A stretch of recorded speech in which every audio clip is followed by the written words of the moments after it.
Hi friends, welcome to the puzzle number 6, faulty ball. In this puzzle we are given 9 balls.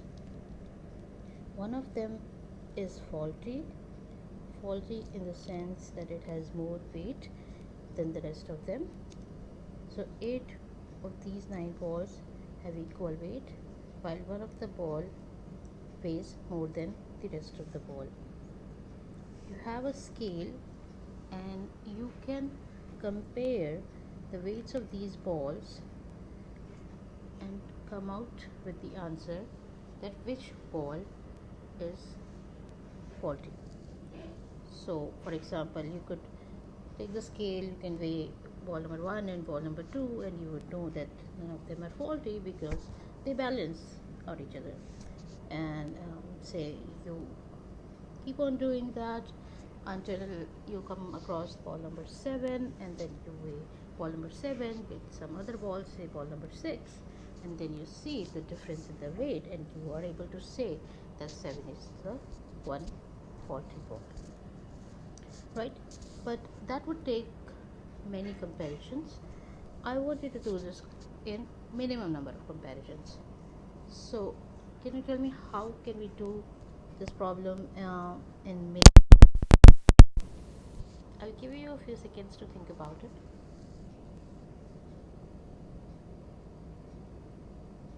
Okay.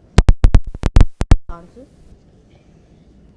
To reduce the number of comparisons in the ball, we will take advantage of the fact that the balls are being compared based on their weights, and we can group them into single blocks and weigh them all together. For example, if I would have the weight 1, 2, 3, 4, 5, 6, 7, 8, 9, and I'm grouping them into 3 groups of each. So I have block A, block B, and block C of 3 balls each in each block. Okay, now what I can do is I can take this block A and put it on the scale, and I can take block B and put it on other scale.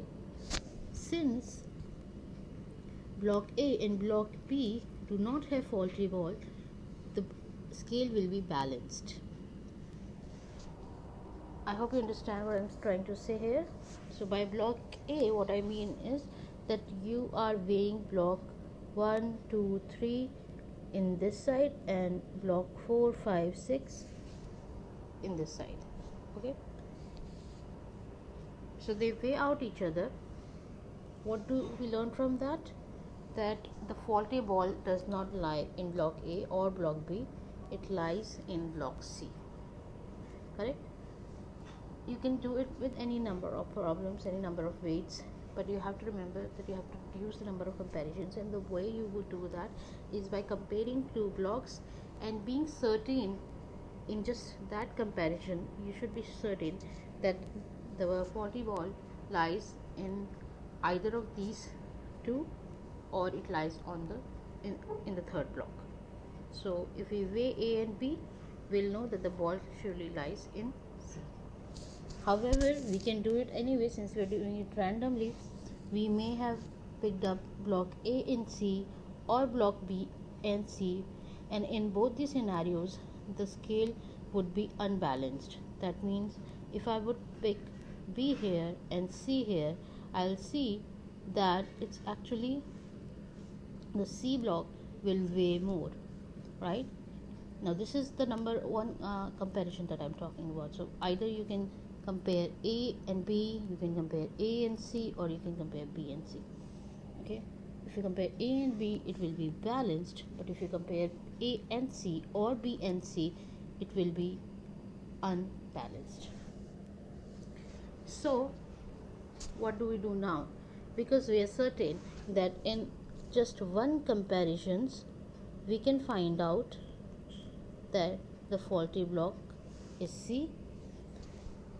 Now we repeat the same procedure with block C, but instead of grouping anymore, we will take individual weights and balance them. So now I take weights 7, 8, and 9, and do the same procedure again. So I'll keep, say, I can compare 7 and 8, I can compare 8 and 9, I can compare 7 and 9.